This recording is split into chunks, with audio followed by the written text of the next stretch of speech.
People book us for their birthday parties, bar mitzvahs. Bar mitzvahs, yappy hours. Yeah, he has all the puns. We're a party on wheels. Cause it's like Where's Waldo, like you never know where we're gonna be. And people follow us. So sometimes when we're coming and they see the truck, but we don't have a parking space just yet, you see the line of people with dogs moving, and people that don't have dogs like, what the hell is going on here? People all the time come by and be like, so can I get ketchup, lettuce, tomato, put on that? And we're like, it's for dogs.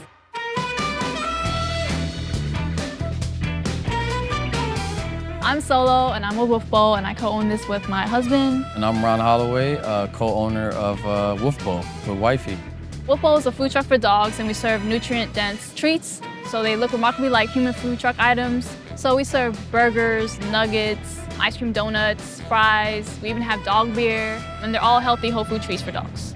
So our philosophy is no synthetics, no preservatives, no harmful coloring dyes, no antibiotics or steroids. And again, it's based on the science of a dog's needs. The most requested order or the specialty would be the burger, fry, beer, Wolf Bowl. So this is how I'm gonna make our burgers. We have the buns. We get beef patty, it's all grass-fed. We add our cheese. Topping, just a little dollop on top. The cheese is a turmeric base with ghee, black pepper, and then we top that with our spinach leaf. And then we complete it with a bun, and you have a nice burger. So, burger for doggies. How we develop recipes is like, I look at a burger and I say, hey, the cheese is orange, how do I get an orange blend? We use this turmeric blend. We want a superfood kind of nutrient-dense cheese, right? And so this is orange and it looks like cheese. And we wanted also to avoid dairy because a lot of dogs are averse to dairy. We look at human food and see how do we want it to look. And then we look at what can we make that makes it look like that food. And so we kind of reverse engineer everything. And my wife's a genius, like she's so good with dog food. So I was like, well, what if we did burgers? And she was like, oh, we can do it like this. And it was like, well, what if we did dog beer? And she figured out how we can do it. And I said, well, what if we served it in little red Solo cups? So it was just this back and forth of left brain, right brain, and it just kind of all culminated into Wolf Bowl. Everything is fresh when we say it's fresh, and we're like cooking for 6 to 8 hours before we get ready to go out. So here's the burger bun. We have a top here, and then we have a bottom here. But no buns are better than my wife's buns. Depending on traffic, everybody loves New York, right? So it takes us a while because we have to take... Definitely no traffic in New York. Yeah. But for the most part, we're always like circling or trying to find something. And then the window goes up. We're up there for 2-3 hours. Hello, how are you? Good, who do we have here? Riley. What's up, Riley?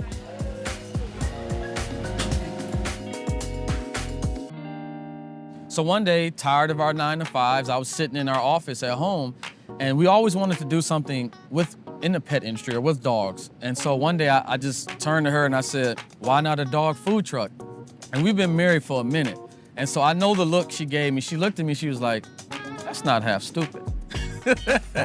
We had a lot of friends and family tell us like not to do this. Yeah. You know, you guys are dumb, you're stupid, it'll never work, this is a hobby, et cetera, et cetera. And it's like, look at us now. Like, it's gotta be crazy. You don't see dog food trucks on every corner. Like, people don't even know, like, they come to our truck and are dumbfounded, like, I don't even know how to order. And I'm like, what would you order at a regular food truck, you know? Yeah. Oh, look at Beyonce. Look at Beyonce, getting her Beyonce on. Apple. All this led up to this one moment. Even till this day, things would happen and we're like, man, that's just crazy how that happened. And like, we're meant to do Wolf Bowl. Yeah. So there's little signs from the universe all the time. Our dogs are actually our taste testers. Like, there's been stuff that looks really good. Like, we had a power smoothie that I made, and I gave it to my dog, and he was like, not happening. Yeah, I'm like, Lotto Dino don't eat it. It's not going on the menu. Yeah. It's not going on the menu. But they are picky enough. So we have 2 dogs. Yeah. The oldest is Lotto. We got him in 2011 because it would help him with his PTSD. Yeah. And so with Lotto, I was thinking like, oh, he needs a brother. So I convinced him in a year or so to get Dino. They're both French Bulldogs. Lotto is brindle and white. He's actually the logo of our truck. And Dino is a blue brindle. They're our babies, man. We love them. Lotto and Dino have changed my life immensely. They have completely softened me. I like to tell people, it's like my heart walking around with 4 legs or 8 legs because we have 2. It really is. Growing up where I grew up, you had to be hard. I'm from Milwaukee, Wisconsin, and I grew up in zip code 53206. And this is a zip code that incarcerates more black men than any zip code in America. You know, I grew up around pimps, gang members, drugs, prostitution, you know, needles. I mean, it was crazy. I got into fights all the time. I joined the Navy in 2001, right after the 9/11. I was in boot camp by that December. I was ship's company for my first 4 years. Operation Enduring Freedom, Operation Iraqi Freedom. We were the first big deck over when the war started. I saw some really difficult things. It was hard. I lost a buddy who fell off the ship playing catch football. And he would succumb to the sea that we actually never found his body. So then, you know, traverse into the military, again, you have to be hard. And it's not cool to express yourself. It's not cool to be smart. It's not cool to say, I have a problem. You know, I was isolated. You know, I would get off of work and, you know, there was a package store and a 7-Eleven close to my house. And I would go there and I may get a fifth of gin and a case of beer. And this was almost a daily routine. And I finally decided to get help. And the counselor told me, you know, he said, you know, a cucumber can be a pickle, but a pickle can never be a cucumber, but it doesn't mean that they're equally delicious, right? And I thought that was a pretty funny way of him putting it. So it was a real big help. And I said, you know, that's the first step, admitting that there's a problem. And so from there, he gave me some advice in terms of dogs and pets. And so Lotto, through osmosis or, you know, some unconscious way, softened me. I didn't even really realize it, and my wife noticed it. But caring for him, again, helped me learn more about myself. So I started noticing that Lotto's coat was shedding a lot, like just petting him. His coat was just shedding. Dino's and Lotto's gas was like, could clear a room. I was like, we have to change this. Crazy gas. Yeah, we had guests over and they're like, what is it? So I knew it had something to do with diet. So being with my background in science and engineering, like I just started doing research. I was just approaching, you know, food in the wrong way. So I just changed their diet and I noticed that, you know, the coat was getting better, the skin was getting better, their energy was better, and it was just a whole different dog.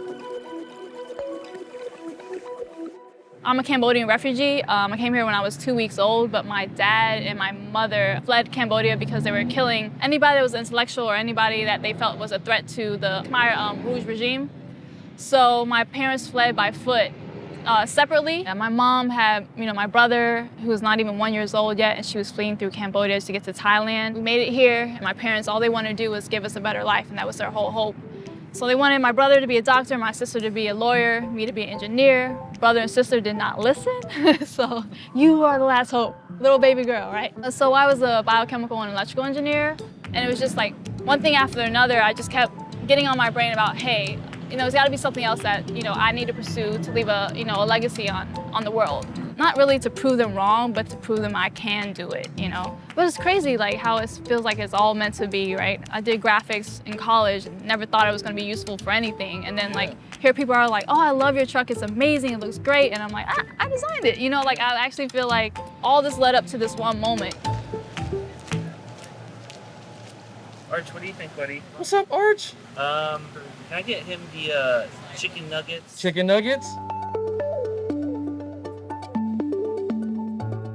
We have customers that have become like family to me. Again, it's like I have 1,000 emotional support dogs, and each one, you know, my wife is really good at remembering dogs and the different people that come. I'm not as good, but she's really good with that. You know, it's funny because we really don't care about the customers. It's about the dogs.